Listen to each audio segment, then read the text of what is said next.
Hello and welcome to the Gooner Talk. Back in with you guys for another show, for another episode of the Gooner Talk podcast, the show in which we delve into the exciting and positive and fantastic world that is Arsenal. Not at all these days, but we're going to make the most of it.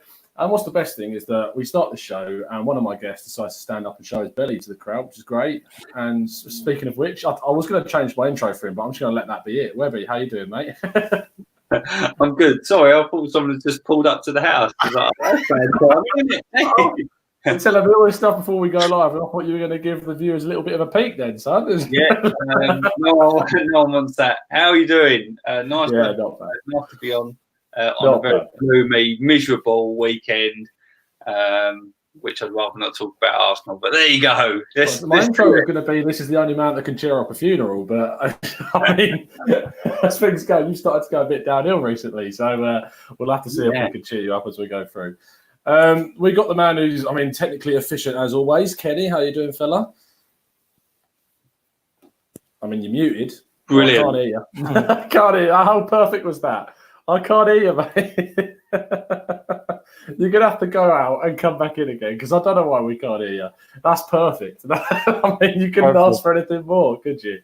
But obviously, we really are trying on this show to get some new people on it week in, week out. If you're interested on getting on, you have to send us a DM and then have a little bit of a conversation. And you'll basically get to do what this guy here is doing. The only man that for a week ago didn't have Twitter. I don't know if there's 6 or 7 billion people on the planet. I think he's the only one that didn't have it about a week ago.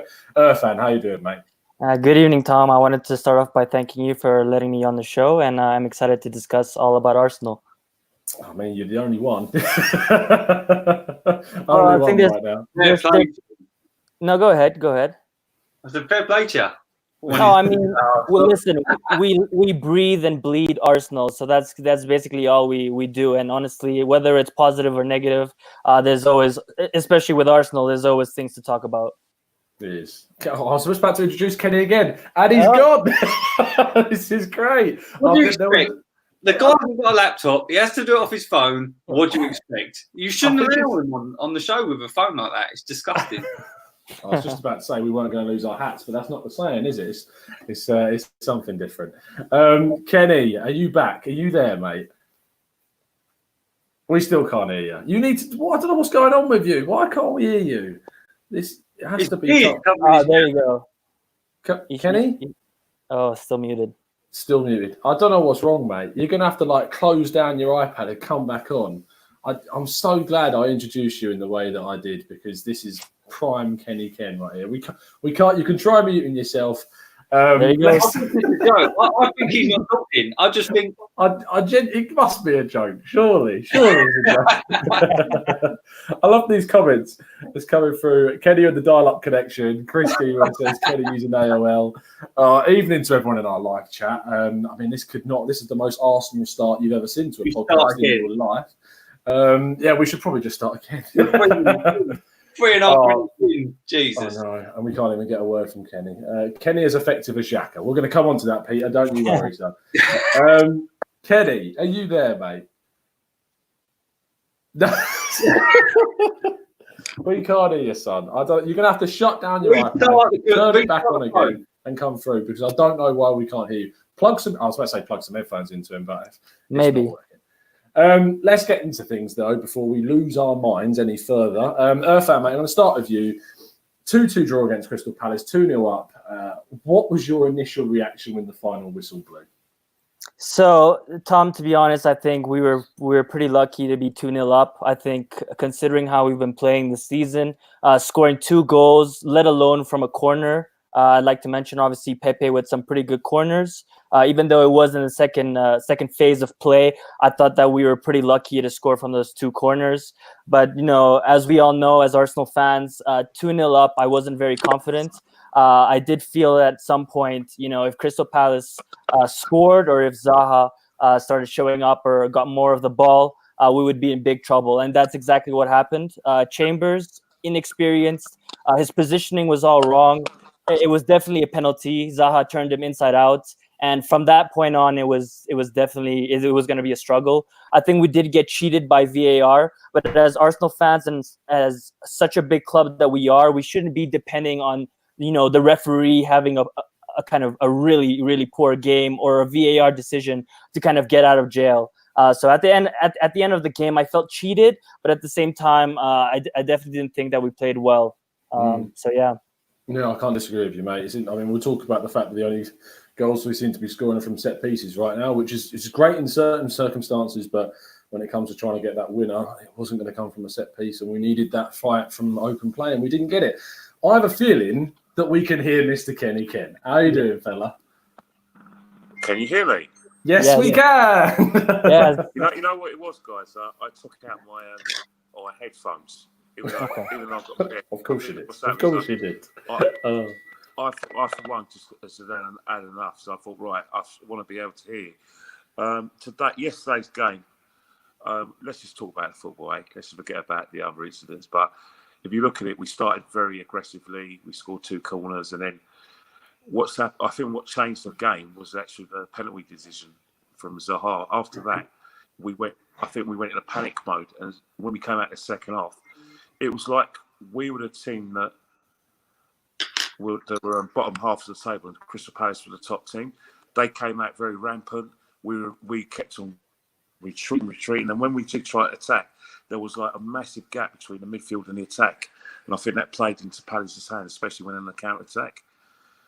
And it's just it's synonymous with Unai Emery's teams, especially this season, where we're very passive, where basically we invite pressure on from the opposition, and we wonder why we can't close out games.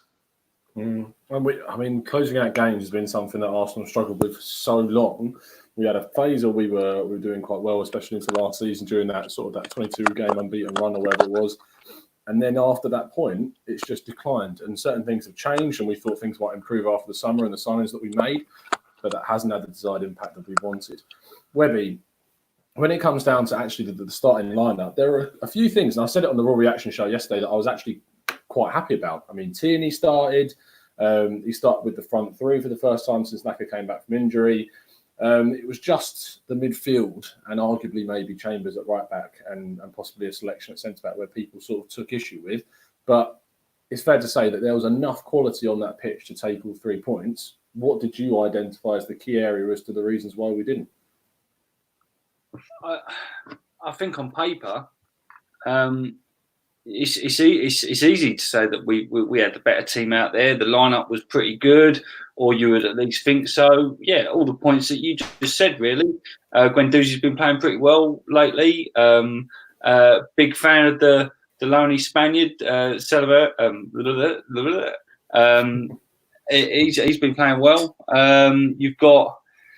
I think Chambers had a bad game. I was really frustrated for him because I think he's been playing really well lately. But I've got to be honest. I think that it all stems from the manager.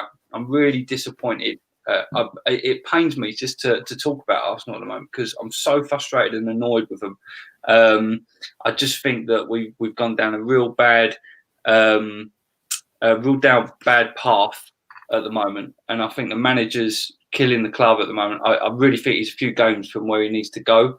I think that there's problems in the changing rooms. I think that there's a problem with morale, structure, the tactics. Even if we get the right lineup, it doesn't seem to be working at the moment. I mean, the front three that we played the other day were on paper fantastic. Forward lineup, but we just can't seem to be. We just don't seem to have any invention. I don't know what the coach is doing really. When he started, I went to see the Man City game on his first game with Arsenal, and I thought even though we lost the game, I could really see positive changes he was trying to implement into the team. I could see players doubling up when they were defending. A full pitch press, pretty much, or at least a 3/4 pitch press. And now I can't see anything. It's like we've got no character, we've got no style, we've got no charisma. We're just really. It's like watching paint dry. And for me, that's the problem. So we can talk about players not having a good day and this, that, and the other. But at the end of the day, I don't think it matters who we put on the pitch at the moment. I think it's just like rotting from the inside like a virus, and I think it's going through the team. Yeah, I mean the performance is a big issue, and I want to talk about something that Kenny brought up as well in terms of sort of the outside factors that had an influence on the game as well. The best point I thought Kenny brought up was actually talking about where the game changed after the penalty and when that was given. Now I was sitting in block 6, which is like in the corner on the dugout side, right in front of where the penalty was given. And when he went over and Chambers stuck his leg out, everyone was like, "That's a pen." And when he blew, it was a clear pen. And then when he gave the dive, it was a case of, what? Like, how on earth does he think that? Even from sitting in the ground with no replays or no benefits. So even when we was going to VAR and we got a video of it, everyone's sitting there going, "Oh, it's a pen. It's going to be a pen. It's got to be a pen." And it was a pen. There are instances where VAR, especially this weekend, there was a big turnaround across all the games this weekend where VAR was turning over decisions a lot more frequently than it had earlier on in the season. Irfan, in terms of your sort of perception of VAR and how it's used, what would you change about it? Because there's clearly issues with how it's being used in the Premier League and compared to, like, say, in Europe with the Champions League. What's the biggest issue that you see with its implementation at the moment? And definitely, and I think it's a good point that you mentioned, Tom. I think this weekend was the first time that actually 7 decisions were controversially overturned, which is something that we haven't seen in the past, in the last 8 to 9 match days or match weekends. And honestly, I think that the inconsistency is the problem. I have read an article on the Daily Mail that was saying that the referees and the Premier League are going to have a meeting to discuss perhaps changes being made in terms of referees having to look at the monitors.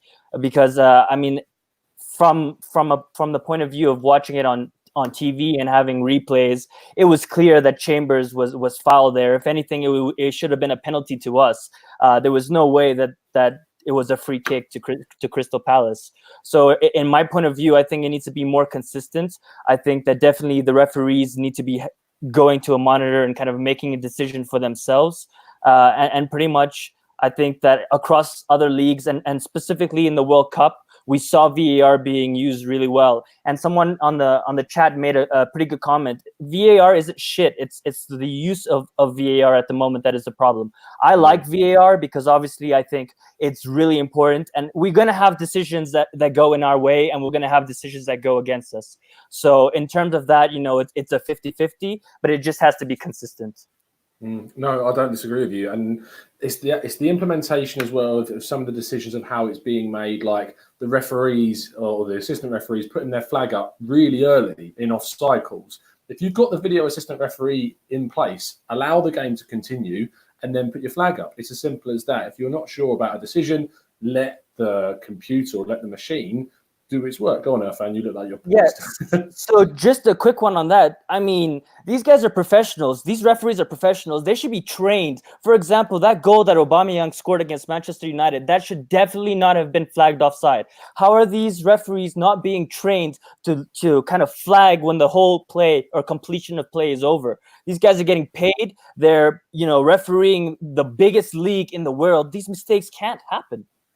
Yeah, no, they can't. They really, really can't. And there's plenty of it to talk about in terms of the decisions that was made regarding the goal that we should have been allowed. And Kenny, we scored, in my opinion, a perfectly good goal in the 83rd minute with Socrates getting on the end of a sort of a loose ball in the box. It was deemed that Chambers fouled, I think it was Milivojevic in the box at the time. I looked on Sky Sports this morning where they do their with I think it's Gallagher, and they break down sort of each decision and he gives his verdict. And he said it was the incorrect decision at the time. How is it that we can have this video assistant referee in place and yet referees are still arguing and making wrong decisions about key areas and key instances that are going on in the game? I think the problem we've got with the referees as compared to the Champions League and the World Cup last year in Russia, what we're going to see in the Euros this year, is that there's monitors at the side of the pitch. And for some reason, the Premier League has just said that they don't want the referees to do that. Now, that is very counterproductive. The best way for this to alleviate it is the man in charge goes and sees for himself. Now, he makes that decision. And that's one of the biggest reasons in the Premiership. Once he makes that decision and it's him who's making it change that, I think the crowd will be fine with that. There'll be no controversy at all because we've had so many big decisions in the last weekend. You look at it, remember Southampton and Bertrand? We had a situation with Brighton where, again, Everton was 2-1 up. Conley gets fouled. It gets target time by in their opposition. That is my biggest bugbear. The referee is not the one who's making the decision. He's taking the voice. But you're the one in charge. You know what I mean? It's not like cricket where, you have the DRS, where if someone's LBW or they nick it behind to the wicketkeeper, there's snick nominator. What happens is that they go, the TV umpires in the stands, and he sends a message down. Football can't be like that. I don't approve it. I think what I did like about the World Cup and Champions League is that the referee went, right, you've cited it.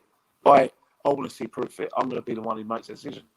You know what I mean? And I think that's where the problem, because for me, I agree with everything that said. That decision was wrong in terms of like when Chambers and Miljovic were on the floor, and there was a glitch in that half, and that could have been a foul to either player. There's no reason why that was just allowed. And we've always been told in the last 10 years, when in doubt, give the goal to the attacker. You know what I mean? And that's why I am frustrated. But I agree with Irfan in terms of the VR as a whole. It's here to stay. It's managers and fans and players have always said the referee needs help. So the referee's now getting help, and fans are complaining because they can't celebrate a goal because it takes us one of the spontaneity of scoring a goal. But the fact of the matter is, what you do want this decision to be right, and if it goes against you, it's tough, isn't it? If you don't have, if you're not going to get the decisions going your way, then there's going to be a clear issue in terms of the consistency of and actually the trust that fans and players on the pitch have with the system, have with the officials.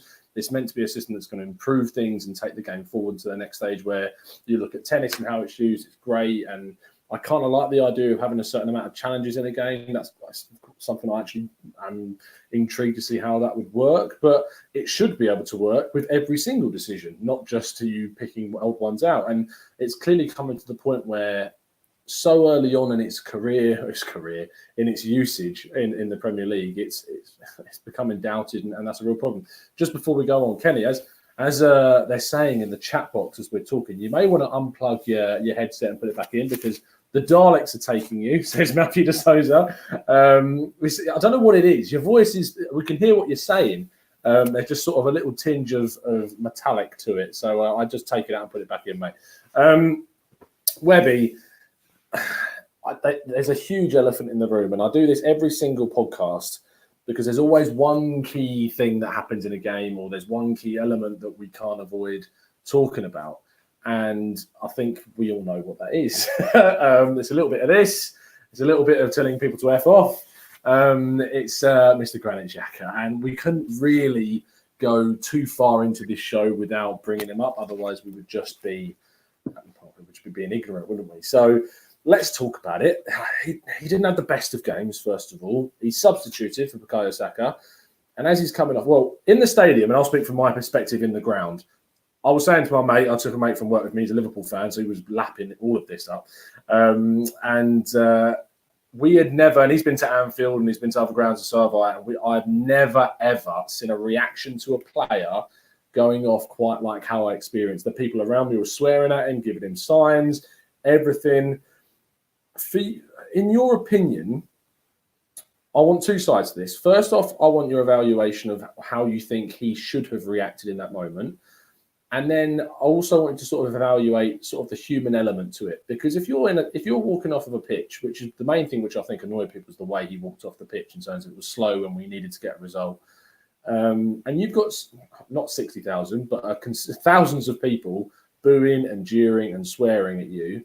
Where do you stand on sort of the human element to this, and then where that crosses the line from the responsibility of the team's captain? I guess you draw the line when you go into the top level of football of any sport. So if this was Division 1, Championship, Conference, Sunday League, Sunday down the park, Saturday football, you wouldn't get away with it. People booing and saying and gesturing, you're going to get reaction. That isn't what we was watching. We was watching Arsenal versus Crystal Palace, And these guys are professionals. They got agents. They got teams of lawyers and insurances and God knows what else behind them. They're paid phenomenal amounts of money for, you know, these big contracts with huge clubs, transferring multiple millions of pounds for them to go from one team to the other. You can't do it. You just can't. Not anymore. Maybe when Vinnie Jones was on the pitch, you know, back in the 90s or even early 20s, but you can't do that now. I just don't think that you can get away with, especially as the club captain. I mean, that's before you even bring into the fact that he's the club captain. So if you just, any player, you can't start, you know, swearing at the fans, putting your hand, you know, cupping it, ripping your top off as if he's just about to throw it in the bin. You can't. It's just that's where the line is, Tom. The line is when you become a top professional, and everyone knows what a top professional is. Playing in Division 2 in the Spanish league is not top professional. Playing in Division 1 in the English leagues ain't the top professional. You get in there, but you're not at the top level. Man United, Barcelona, Liverpool's, Arsenal's, no chance. And if you're the club captain, it's indefensible. So there's people that I've spoken to loads of people today about it, and I've got to be honest, it splits opinion. A lot of people, you know, trying to defend him, and you know, even friend of ours, Lee Judges, you know, backed him up, and I get why people are trying to defend him, because it must be so difficult to be booed and jeered at from your own home fans. And probably a lot of people took it too far. That being said, it's like a pantomime, isn't it? That people pay money and a ticket to come watch these people play that are paid a pretty penny to do so, and they're open to free speech if that's what if people didn't like the way he come off the pitch, if he wasn't coming off fast enough, if his body language was wrong, if he had a really bad game. Well, Bellerin had it done to him. I was there. We was there, Tom. We was there against Crystal Palace, again, away. And Bellerin was getting ripped apart by the away fans. Us, the away fans. And Bellerin didn't do a thing. To wear the shirt was what we shouted. Yeah. A lot of people shouted. Hammered him. And everyone could hear every word that people were saying. But he didn't react to it. He got his head down and he cracked on. And I think later on in that game, he won a big tackle and everyone was then behind him. Fans are fickle, and Arsenal fans are the worst, or up there with the worst of being fickle. And as I'm an Arsenal fan, you can put me in that category as well, but still doesn't give him. You still can't do it, and I don't know how he's gonna stay at Arsenal. I don't know how he's gonna get beyond this. Well, I do, and the only way to get beyond this is to put the shirt on, get out there and have a really good game and put his heart and soul onto it, soul into the team. And that's the only way, because that's all fans care about. You're only as good as your last game, and it's always going to be that way. And if everyone are hating this week, they'll love him next week if he bangs in a goal and gets the winner from a 20-yard screamer. The problem is when he starts throwing the shirt on the floor and swearing to fans. It brings it into a personal level for fans. So fans start them. It then becomes away from football. But it isn't just, he had a really crap game. He walked off the pitch though. Now it's like, well, he's the captain and he was swearing at us and he was taking his shirt off and ripping it off the floor. I don't want him in the club anymore. And that's where you got the problem. His personal opinion. Irfan, I heard a rumour that 3 Arsenal players had to go to Xhaka's house last night to console him. Matt raises some fantastic points there about how you react to it. I love the comparison to Bellerin. We were at that game and the abuse there to the players was horrific because we were 3-0 down at the time at Selhurst Park. It's always Palace. It's not about that team. But Irfan, in terms of like your reaction to it, when you see the player that you've selected as captain to react in that way, and actually let's talk about the captaincy itself, because Arsenal captains going down the years, we've had some fantastic ones. We've had obviously Tony Adams, we've had Patrick Vieira. absolute greats of the club. Now, Granit Xhaka is certainly not someone I associate with those guys in terms of their quality.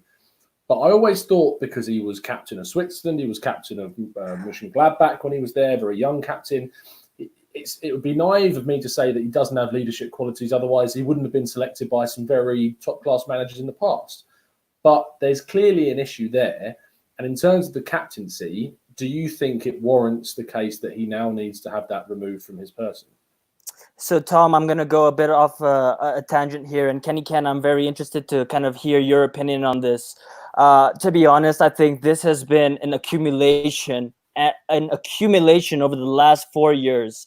Xhaka is not good enough for Arsenal. He brings nothing to the team, and he is not our captain. He's Emery's captain. And I'm sorry, I think it's complete bullshit that it's been said and kind of Rob Holding leaked out saying that the players voted for the captain. I think Emery's hiding behind the scenes. I think it was his choice. I think it was a kind of no balls. Xhaka is going to be our captain. Kind of so you put don't that believe out. About the player vote thing. You don't. No, I don't. Honestly, Tom, in your opinion, I mean, where in the world do you see a top club saying, 1, we have 5 captains, and 2, that the players get to vote on the captain? I honestly believe that Xhaka has made a lot of mistakes, and we've seen these mistakes. For example, in this game alone, the second goal was purely down to Xhaka's naivety of letting that cross go through. I do blame David Luiz a little to Xhaka letting that ball come in. And I think he is not a good captain. He's not a good leader. I think that this accumulation came out to the boos. I've never heard, I mean, through the TV, I could hear the boos and I could hear the jeering. And I think that this is purely Emery's fault, because I think as fans, we don't want to see Xhaka in the starting 11. And there's no other way to kind of get that message and those feelings across to Unai Emery but to boo him and to kind of say, Emery, there's something going on here. We don't appreciate this. This is our feelings towards the so-called captain. And I think on a human level, what Xhaka did, I can kind of understand. But as, you know, Ian Wright said on the match of the day, he kind of said, you know, as a captain, that is unacceptable. I mean, not only was he encouraging the boos, he was walking off the pitch like Mesut Ozil did in the final, which was completely disgraceful. Not only that, but he threw the captain's armband on the floor to Aubameyang. And he took off his shirt. I really thought he was going to throw his shirt on while he was walking, but I think let alone taking off the shirt was I think kind of over the line. And to what Webby said, I don't see a way back for him. I'm sorry, but if Unai Emery puts him in against Liverpool or against Wolves this weekend, I think it's going to get even worse. I think he's going to be booed every time he gets the ball. I think, you know, in terms of the future, I think he has to go in January. And in terms of captaincy, I think, by the way, Matteo Guendouzi, that rugby tackle at the end of the game, that's leadership right there. That is pure leadership. For an 18-year-old to be doing that and kind of showing that he's playing out of his skin, I thought that was really, really amazing to see. And you would never see Granit Xhaka do that. No, again, I can't. It's finding it hard to be. When you're in the situation, when you host a show, obviously you're trying to remain impartial, but so many, as people are saying in the chat box, hard truths are being hit this evening from plenty of you guys that it's really, really difficult to disagree or say otherwise. Kenny Irfan said he was interested to hear your thoughts on it, and we're going to get your thoughts on it, mate. But I also want to talk about and slightly play devil's advocate. This is someone, as Irfan says, where it's been sort of building up week on week, and to this point on both in terms of the frustrations of Granit Xhaka, the frustrations of the fans of him being selected week on week, and just the persistence of him being in the starting 11. Do you think that, again, I asked this to Matt, and obviously he said that you can't be acting in this way, but is his reaction, can you understand why he reacted in that way as one, but ultimately, where do you also stand on his role as captain moving forwards? Can you hear me? Yes, I can. Thank God for that. Anyway, first and foremost, you have to see two sides of the situation, right? One thing I will say, football, and like I said, we're all men here. Football fans are very precious. They think because they are on social media and they pay their money in the stadium that they have the right to reply when it comes to a player's performance and in terms of taking it on a personal level. They've done it with Webby, who I know Webby's family very well, and that caused great stress to the family when the fans were abusing him. Webby didn't react, thank God for that. Bellerin didn't react. But the fact of the matter is that this is the third time it's happened to Granit Xhaka. Bournemouth, Granit Xhaka was the same situation where he was jeered when he came off after he was tactically substituted and given foul abuse. The same thing happened at Sheffield United. I wasn't there, but friends of mine told me the same thing happened. And the third time it happened, that's when the player snapped. Also, you've got to add on the fact that there's been some social media filth that is going in his direction regarding to his wife, also to him as a person. Every time he puts in an Instagram post, bigging up the players and trying to big up his team, abuse, swear words, get out of the team. We don't want you. You're not good enough to play for Arsenal. Now, all those things, nothing wrong with those things they're saying. But when you add on the swear words, it becomes personal. And what I saw yesterday was personal. Now, as much as you want to talk about how Granit reacted in terms of like swearing, losing his rag, this satirical cup in his ear, this satirical clapping. The fact of the matter is the football fans and the fans today, the way they behave, they can't get a buy here. Because the fact of the matter is that their behaviour crossed the line yesterday. And what it was is a combination of, I know football fans are frustrated. I get that. But to say that you weren't really criticising him, that you only criticised the fact that he was slowly walking off the pitch. First and foremost, if it was 5 minutes to go, I'll understand that because we're trying to eat points and we're trying to get a point. Get that. But half an hour ago, you're doing that because because you have a personal agenda against a player. Again, that is your prerogative. People say to me, well, Ken, how can you say that? Because you are very critical of Mesut Ozil. But I hear you. But let me tell you something now. This season, I've never criticised Mesut Ozil's football performances. All I've done is try to understand and probably endorse what Unai Emery has done towards Mesut Ozil. Also, what I've said is that this whole situation regarding Mesut Ozil was bigger than all of us, bigger than everyone on this panel, bigger than the fan base, and bigger than Unai Emery. Clearly, they want to force the guy out for financial reasons, but that's a different issue. In terms of like the captaincy, well, the captaincy, he's made the situation untenable. He can't captain Arsenal again because the simple reason is that he's done it. He's a representative of the football club, not just in terms of like on the pitch, but to our fan base around the world. We've got massive fan bases in every continent in the world, plus in every country. So Granit Xhaka, as an Arsenal representative, can't represent Arsenal like that. But all I want to say on this issue is what came first. Did Granit Xhaka decide, oh yeah, I'm just going to have a go at you and swear? Or was it because of the combination of abuse? You can't, on the one hand, condemn Granit Xhaka's reaction without addressing the fact that the way he's been treated. Yes, fans are frustrated and they've got every right to be frustrated. I get that, I respect that. But when you go perfect, didn't react at Crystal Palace when obviously all three of us were there, that Granit Xhaka ain't going to react, or just because Aboué, was reduced to tears and Paul Vasson was reduced to tears in the 80s, that Granit Xhaka is going to react the same way as them. There's a line, and it's crossed. People will say, well, he earns £150,000 a week. I respect that. I get that. Fine. But as people say, just because you earn £150,000 a week doesn't mean if someone kicks you or punches you in the face, you're not going to go, oh, ow. You know what I mean? There's a human element there. And the fact of the matter is that if Unai Emery does, select Granit Xhaka, one of the things we've got to do is that if we're going to want to win games, then we've got to get behind every player. We've got to lift their performances. And Granit Xhaka can't be exempt from that.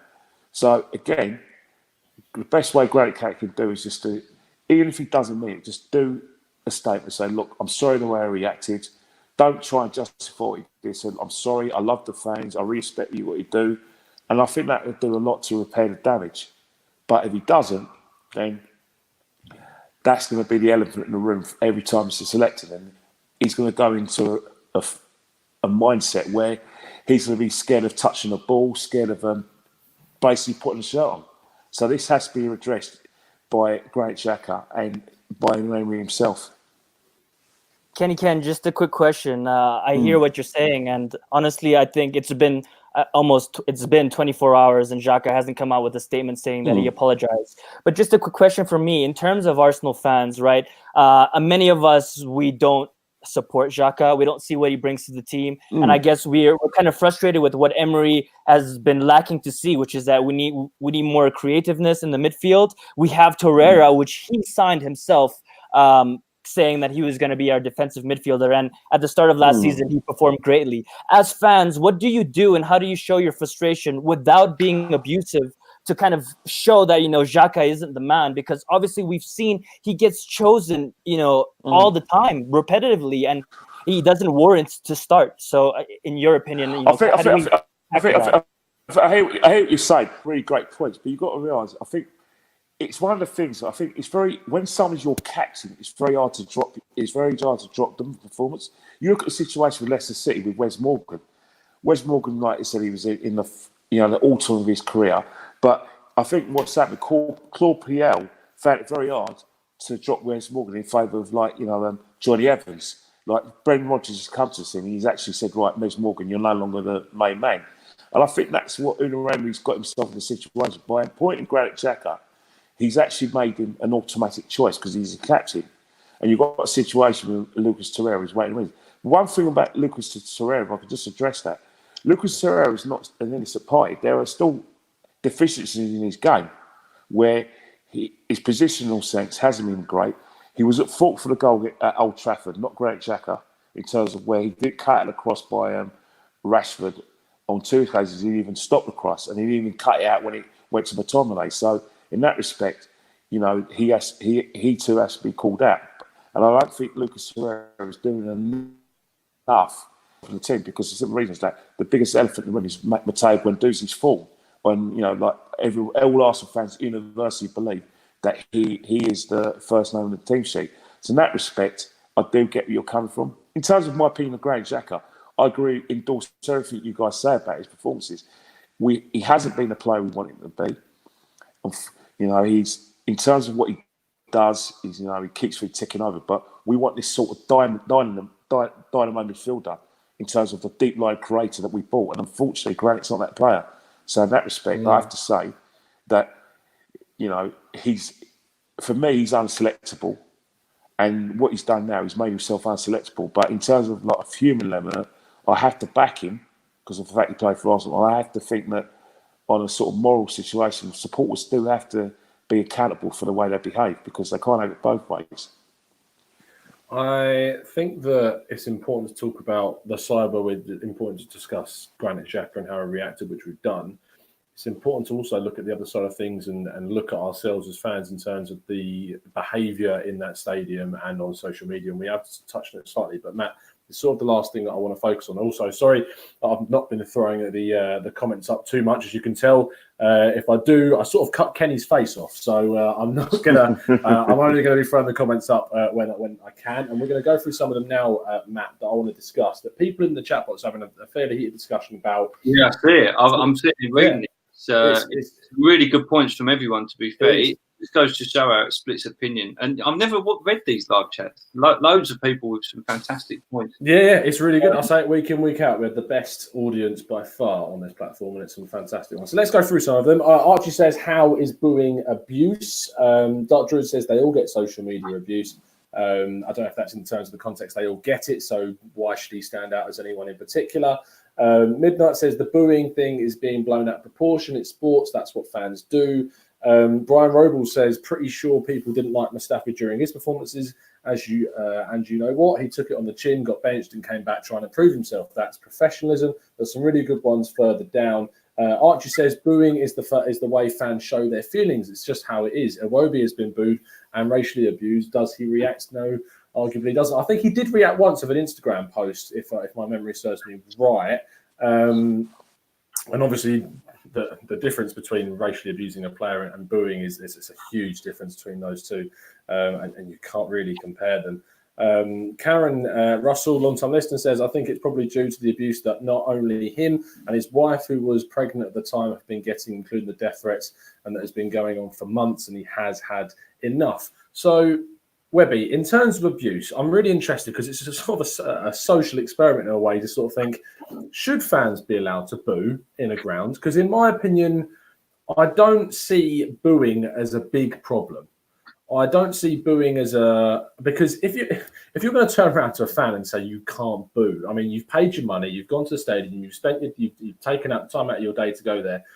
You should be able to put your opinion across in a way which is contextualized in terms of a ground situation. It's a noise, and you know it's a negative noise. You look in Spain when they wave their white handkerchiefs around when they want the manager to go on, that cultural way of doing it. It's very much a different thing. And why are you laughing? I can't believe we're having this conversation. Of course, people can boo. They can boo. They can swear. It's important to discuss. It's important. Go on, mate. But are we the actual same people that watched and listened to the disgusting comments and stuff that people were saying about Wenger just a couple of years ago? I mean, where was it? The venom and absolute atrocities that he was called. He was getting death threats and people marching up and down the street, and some of the stuff they were said. People that are on social media that everyone follows and thinks they're like heroes. Some of the disgusting things that they were saying. And one guy gets a bit of booze because he had a bad game and has a little bit of a hissy fit coming off, and we're all supposed to feel sorry for him. No, I'm sorry. I don't dislike Xhaka. I don't dislike him. I think he's an average player. I didn't vote for him as captain, obviously. I follow the team. I'm just an Arsenal fan, and I follow the team. So I don't want to be booing our fans. I wasn't there. I didn't boo the fans. But every person in that stadium has got a fair right to feel and do how they please or what they see fit.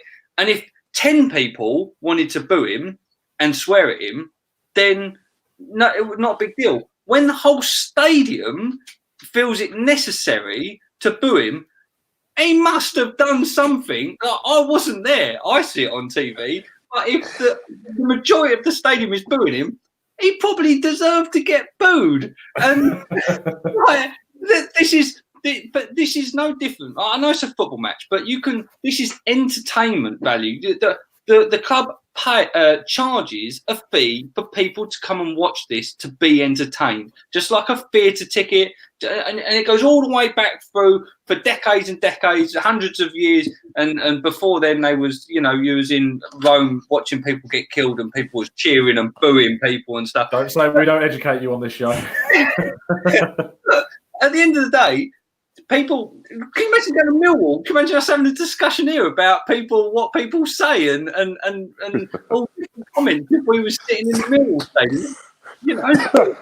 Sorry.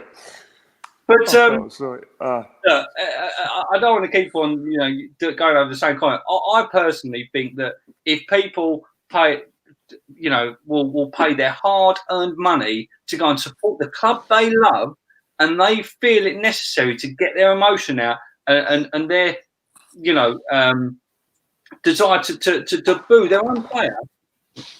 This is not a weekly occurrence, is it? It's not like all the Arsenal fans are all horrible people that are booing the players all the time. I mean, we're getting to that stage last season or the season, season before with Wenger, and I found that really, really painful to watch. I thought that was really bad taste, but people felt it necessary, so that's what they did. So. I agree with Karen Russell regarding the comment about, getting that's not on because it's off the field. It's away from the club. That's his own personal and family life. That's not on, and the police need to do something about it. But whilst he's on the pitch, whilst he's being paid by the club, and whilst people are paying to watch him, they can do whatever they want. Within the letter of the law, otherwise they'll get evicted from the ground. So that's that. Don't be a footballer if you don't like it. You're in the public domain. And I definitely think that it's an extreme case with Xhaka, in my opinion. I think, as you mentioned, we don't boo players. Fans don't boo players without reason or reasonable cause. And I think, as we mentioned, all of us already, it's just mistake after mistake. The pressure that Emery has also put on him as naming him captain when majority of the fan base booed him the week before he was named captain. So again, I think it's an accumulation, and I definitely think that it doesn't. I mean, you would never see that with Aubameyang or Lacazette, and I think even Mustafi didn't get it as bad as Xhaka does. I just think, and honestly, as you can see, I'm not a big Xhaka fan, and me and my friends discussed this quite a bit. It's just I think he, as Hugh Wizzy would say, he's a fraud. I mean, the fact that the fact that he's even a professional soccer player, in my opinion, I don't really know how he does that. When people tell me that Xhaka brings something to the table because he can make long passing, hey, listen, I'm not a professional soccer player and I can make passes like that. I mean, it's not a skill or a quality, I think, as a professional soccer player that you say, you know what, this is what he brings to the team. I think it's a minimum requirement as a professional soccer player that you're able to spray passes like that. You're able to hold the ball and at least have some, and again, I go back to Guendouzi. I think Guendouzi definitely has more of a football brain than Xhaka does. Yeah, no, and he does. And it's his movement. It's not just the pass, it's the movement. It's the way he doesn't make as many mistakes. I mean, the way Xhaka, the problem with Xhaka is that he's made the most fouls this season of any other player in the Premier League. That's the record he has right now. He makes a lot of errors, which then lead to goals, which obviously then highlight massively that part of his game. Someone in the chat box earlier on said, "Oh, we're not even going to talk about Xhaka's assist earlier in the game," and I understand that completely, and I know that we get very fixated on the negative things, and it's very obvious, and it's a very human element of always looking at the negative and not really sort of focusing on the positives. But when the negatives are so consistent and happen so often, that's the issue that we take. You can pick out the one or the odd mistake here and there, but if they're happening over and over again, or if a player's getting selected when you feel like they haven't really earned it, that is going to be the biggest issue for a fan. And that nicely segues on to the last thing that we need to talk about, which is obviously Unai Emery. Now, someone in the chat box, I've missed it now, but highlighted for me that the Telegraph have put out an article, which I've just found. I think it's from Matt Law. Yes, it is from Matt Law in the Telegraph, saying that head coach Unai Emery met with Xhaka on Monday and will consult with members of his Arsenal squad over whether or not the midfielder can continue as captain after responding to jeers following his substitution in the 2-2 draw at Crystal Palace. The manager is going to consult with members of the team about this decision. Irfan, I'm going to jump to you, mate. He had a vote to decide who was going to be captain. And now if these reports are to believe to be true, and of course this is just speculation right now according to this Telegraph article, but if this turns out to be true and there is a consultation with other players in the team as to whether their captain should remain captain, what sort of message does that send out to not just the team, but the fan base? I think it's a pretty negative one. As you mentioned earlier in the podcast, I also did read that 3 senior players went to Xhaka's house last night to kind of, bring him a tissue box for all the tears he had. And I think it's his own doing. Honestly, it's his own doing. And I think that what this shows about Emery, as people on Arsenal Fan TV have said, Troops, Claude, Unai Emery is a good manager, but in my opinion, he's not going to take us to the next level. And the fact that he is kind of asking his own players instead of taking the managerial or the leadership role as the head coach of Arsenal Football Club, one of the biggest clubs in the world, and make the decision that he needs to be stripped as captain, potentially not removed, maybe play him in the FA Cup, in the league games for now, but kind of ease him back into the squad. I think it's really disappointing, and it shows a lack of quality of our manager. And I really don't think he can take us forward. And I am on the Unai Emery out train at the moment. And I did give him, I like you are, Tom. I kind of gave him a chance. And there's nothing showing us that we're going to be improving by December. In my opinion, in the next 2 weeks, I think it's pivotal. I think Unai Emery is in big trouble. If we lose, I expect to lose against Liverpool on Wednesday night. But if we lose against Wolves or Leicester, remember Leicester slapping up a team 9-0, I think he's in big trouble. No, and we're coming up against teams which I originally had pegged as games where you should think we're going to pick up a decent run of results. We had Sheffield United, then Palace, then a Wolves side that struggled so far this season. And Leicester was the only real fixture up until the Man City game I looked as the real sort of problem in that fixture list. But the honest thing, it's probably quite an arrogant way of looking at things, don't you look at it with the benefit of hindsight. But now when we look at it, it appears that we have now got a huge issue with now trying to claw our way back. The fact that we are still fifth, having only won 2 of our last 8 Premier League games, I think that might be right, or something like that, is more testament to the fact of how bad the teams are around us right now as well. And that we're actually extremely fortunate. If those teams, it's an interesting thing, Kenny. If you take into consideration how poor Tottenham have been, how poor Spurs have been, how Chelsea are still recovering from an early sort of dip in form at the start of the season, how even Man City have dropped some points in games where you didn't expect them to, like the Wolves game, for instance. Do you think if those teams had performed better at the start of the season, and we in fact could be, say, where Man United are right now, do you think Emery would have survived this long, or do you think the board and the structure up top would have still persisted with him maybe until the end of the season? So I honestly think that they would. Kenny, mate, sorry, sorry, Irfan. Kenny, are you there? Oh, sorry. Sorry. That's all right. No, it's fine. Don't worry about it. Kenny, are you there, mate? I don't think Kenny can hear us. Technical issues. I might as well answer. Just jump in, mate. Jump in. Yeah. No. Look at him. I've never read this chat before while we're doing this. I'm mesmerised by it. Just whatever. And he's never used a phone before. Because remember, reading this at the time. Oh, there you go. No, I think. Yeah. There's a huge delay. He's gonna... I can hear you. Kenny, can you hear us, mate? I could. You were like completely gone. Right, no, such high hopes. No, so can you hear me, guys? Yeah, I can hear you, mate. Go for it.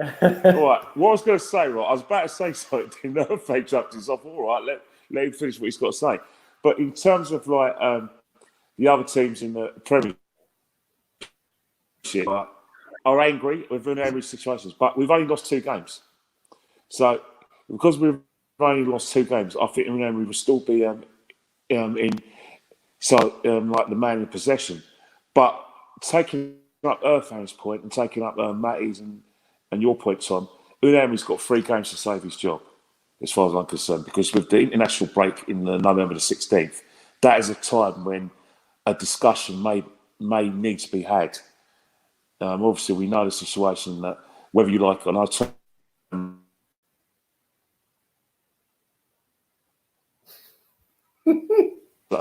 Oh no, Kenny, you keep dropping out, mate. Is anyone seeing? I don't know what's going on. I don't know what's going on with you, mate. I'm losing the will to live. Can you hear me? What you need to do, yeah, we can. But it's in and out, mate. Like what you need to do is you need to get a computer. You need to get it hooked up to the internet, or you need to sit by your Wi-Fi so that you're resting the iPad on top of the Wi-Fi. Because I don't get why it is you. And I watched this video. Someone posted it when Craig was doing the Gooner Talk, and someone posted it was the Gooner Talk Funnies. And half of the videos in the Gooner Talk Funnies video is Craig just going, "Kenny, you there, Ken?" Oh, dearie me. I've got a picture of a hamster above his phone, just running around. Keep moving. Oh dear. Kenny, mate, what I'm going to get you to do is I'm going to get you to just jump back in for the last 5 minutes. We're going to get your prediction off because I reckon the little hamster can keep spinning for the last 5 minutes or so, just about. Matt, in terms of where you're at with Emery, he makes some really odd decisions. He keeps persisting. I'll sort of segue on from the question that I asked Ken about how the sort of position might be different if our rivals have performed a bit better this season. But in terms of where you think going forwards, what is it going to take for the board to make a decision which we see Emery leave? What a difficult question, because we know that the board just do mind-boggling decisions sometimes. You know, I thought it would be different now with Edu and Rao and Vinay. Yeah, maybe you're right. Maybe you're right. You know, in my opinion, I think he's on his last legs. I think he's on the knife edge. I'm not one to jump at the. I try not to be the person that jumps down the manager's throat. But I've got to be honest. On this occasion, I've lost my patience with Emery already. Like I said about 40 minutes ago now, I just can't see any kind of style or real just charisma, anything with the team. It just looks so flat and bland. It's like watching paint dry. And we've got such a good squad. We have got a good squad. You know, I think some of the games we've played recently has been some of the worst I've seen in just years. And yet on paper we've got some of the best players that definitely than we've had in past years under Wenger. And I just think that there's no real character to the team, and and that's got to come from the coaching staff. It's got to be enforced down through the senior management onto the team, onto the pitch, and I don't see it. And I did for there was a glimmer of hope with Emery, and I thought that he had some good philosophy, and I could see the team trying to play out what he wanted to do, and it didn't quite work at first, but I thought that in time it would just get better and better and better, and it hasn't. It's sort of plateaued and then gone the other way, and I don't see a future. I know it sucks to say it, but I don't see a future for Emery at Arsenal for too much longer. And if it carries on like this, we're just going to carry on drifting, because the other clubs, the other big clubs that are up there with us, are playing awful as well. But that won't last for too long. You know, everyone else will get their act together. If we don't, they will. And if we don't pull ourselves out of this, you know, quicksand, then we'll just end up, you know, being mid-table. You know, it's happened in the past, and it could happen again. There's no guarantee that we're going to stay at the top. Not if we don't react to these kind of performances. Yeah, no, I can't disagree with you. It's been a whole night of where I can't really disagree with what any of you are saying, and the amount of times this happens in the chat. It started off slow. I've got to be honest. Apologies for that. I'm into the spirit now. I'm reading what people are saying. I'm buzzing for it. Let's carry on for another hour. It's gone uphill ever since you got your belly out at the start, mate. Oh yeah. Oh dearie me. I mean, at the moment, Kenny's buffering, if you can see on the screen. Kenny, if you're there, mate, we can't see you or even hear you right now. You might have to back out and come back in. All I want is a prediction from him. Let's see if we can grasp that. We're going to throw to the predictions now. We've got 2 games before the next podcast. We're away to Liverpool in the League Cup, Carabao Cup, you want to call it that, and then the home game against Wolverhampton. Now, someone in the chat box asked me what I think is going to happen. Now, you know me, I'm usually the optimist, which is why I think we'll at least get a draw from one of those 3 games. I've gone for the lost in the next 3 matches. Irfan, mate, Liverpool first. Give me a prediction for that, and then some thoughts on Wolves as well. Yeah, so Tom and Webby, wouldn't it be ironic that, you know, we're in the position that we are in now and we go ahead on Wednesday night and beat Liverpool? I mean, that is just classic Arsenal over the years. And honestly, I mean, as an Arsenal fan, I do have hope that we can win. But at the same time, I do see us getting a pretty big slap on the face on Wednesday night. In terms of Wolves, Adama Traore has been playing phenomenally in the last 2-3 weeks. I think he's a big danger man for us. I think if Bellerin doesn't start that game, I think Chambers is in for a rough night. And I definitely think against Leicester, I'm hoping for a draw against Leicester. The way we're playing at the moment, I'm seeing a draw for Leicester. Okay, mate. Kenny, here we go. Right. Let's stick the plug in the potato, get a few more potatoes in there, and then we'll see if we can get through this. I want a prediction for Liverpool and a prediction for Wolves at home, mate. Tell me what you think. Right, Liverpool are going to win 2-1. 2-1 against Liverpool. We heard that. Yep, 2-1 against Liverpool. Okay. Leicester, Wolves. We're going to win 3. We're going to win 3-1. 3-1. Leicester, Yeah. we're going to draw 2-2. Wow, that is optimistic from the Ken. That is optimistic. Sorry. But I mean, if there's one good omen, it's the fact that we can hear you. Go on, mate. Sorry, but you know, I think what's happened is that we've got to go into the games with a positive mindset, and something's got to be wrong when we've got to fear Wolves and Leicester. I know the football's been hasn't been to the best for the last. Not just under Emery's reign, it hasn't been great for the last 10 years. But seriously, if a club like Arsenal struggling, if they don't believe they can win against Wolves and Leicester, then they might as well just forget it and just stay and play Europa League football for the rest of their days, because football's all about mentality. If your mentality's wrong and you're going to go there thinking, oh yeah, it's Leicester, we're happy with a point. Or it's Wolves where they together Wolves. We might as well go home. Seriously. No, I can't get you wrong. I think that it was perfect. I've never had a Dalek give a prediction before, but we got one. So, but no, I completely agree with what you're saying, mate. I think that you're optimistic, it's fair to say. You're more optimistic than me, but it's nice to have some positivity somewhere. And if there's one man that you can rely on for positivity in a prediction, it's Mr. Webb. How you doing, fella? And what do you think?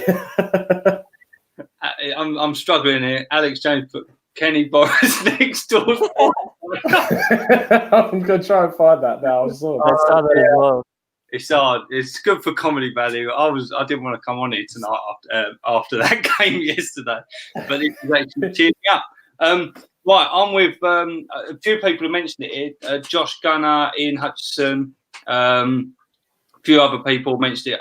3 losses for me.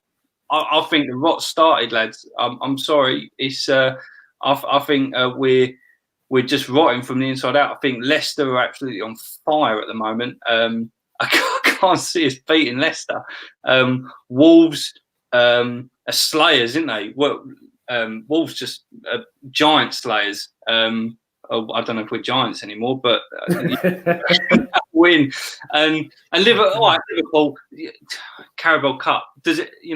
Even if we win, it's not a true reflection of the top teams going out. Your strongest squad. So I reckon we'll lose. I reckon we'll lose the next 3 Premier League games. Will we go then? Do you think? If we do, but I've got to be honest. You'll go. And I think a lot of other people on here feel the same. Just scanning through. So yeah. Yeah, I can see in the chat. I said, if that happens, Webb, do you think he'll go? Do you think that'll be it? If we've got someone lined up, I mean, a couple of people have mentioned that they think that the board possibly Mourinho talks. I tell you what, I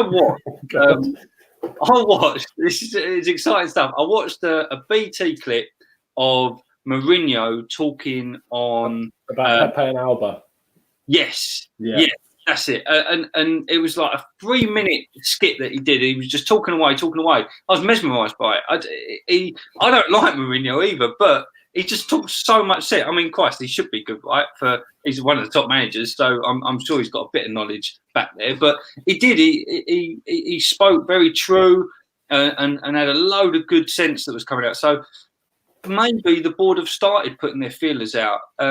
If I was on the board, I would do. If this was our club, boys, we was on the board, we'd be around the table, right? Going, Jesus Christ, this can't go on for much longer. We need to start talking to some other managers. So if we've got someone else semi-lined up and we lose 3 on the trot, you got to be.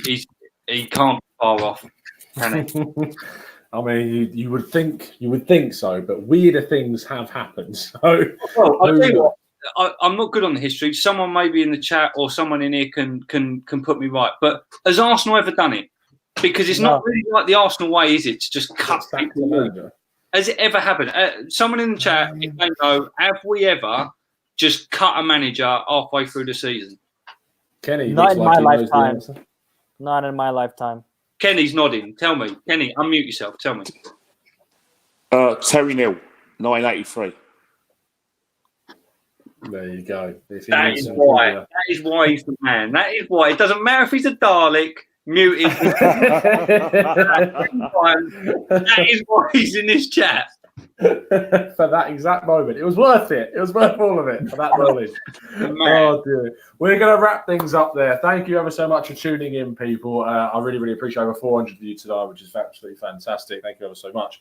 If you've enjoyed the show, please drop a like. Please subscribe if you're new to the channel.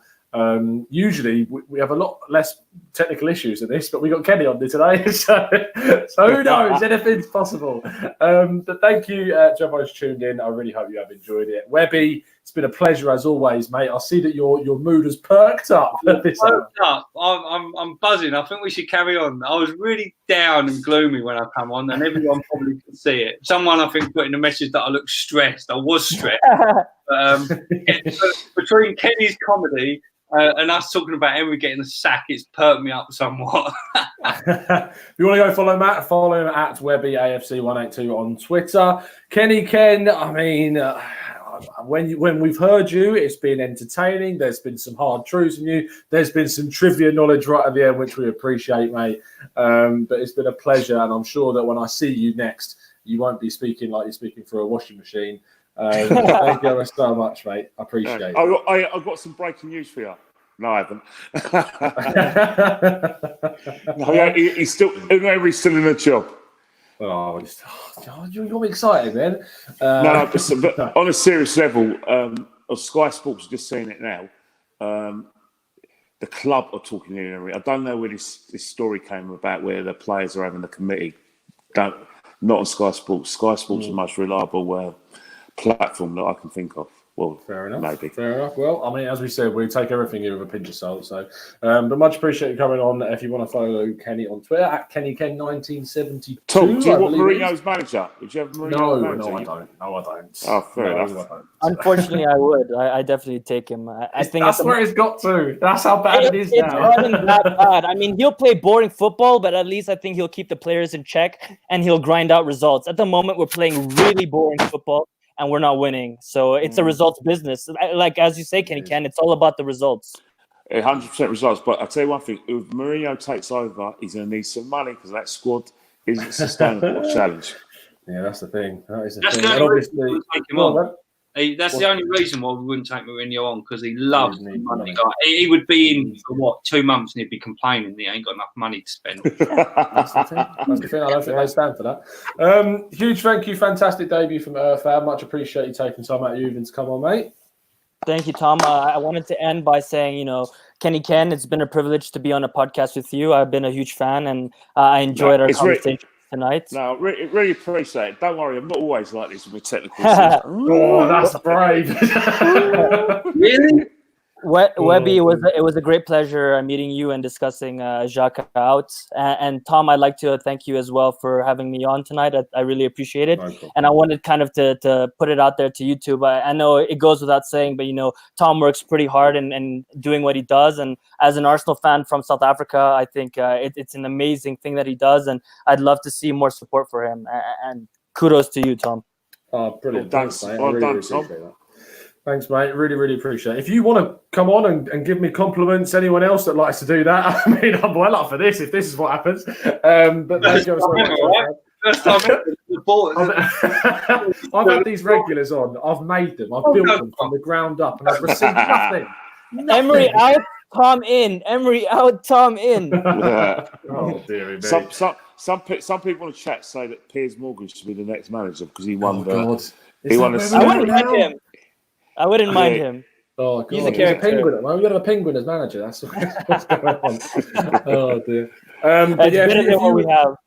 If you would like to get on the show, just like Irfan has today, please hit me up. The link to my LinkedIn is in the description. You can contact me through there, or you can go through the usual avenues through Twitter at the Gooner Talk TV. If you want to follow Irfan on Twitter, it's at that African Gooner. He's just got Twitter, so go follow him. Go check out what he's saying on Twitter. Please do. But thank you ever so much to everyone who's tuned in this evening. Really, really appreciate everyone in the live chat. As always, been fantastic. I think even Webby's been enlightened to the amount of amazing comments we get in our live chats now. So that's really fantastic. I'll be honest, some of them I might have to go and look in the mirror. Don't worry, it's 24 hours later when you've read the comments after the video. That's when you get a little bit concerned. Nice thing about me, and then I go, "Oh, he wants me to what?" You get 10 nice comments, and then one that's horrible, and you're like, "Oh, I'm gonna cry." Hey, Tom, can I just say something before we go? Tony Rolfe from Chelsea SW6. I know you want a plug, but as I said before, go and watch your own. Stop gloating because Chelsea are winning games, Tony. You do this all the time.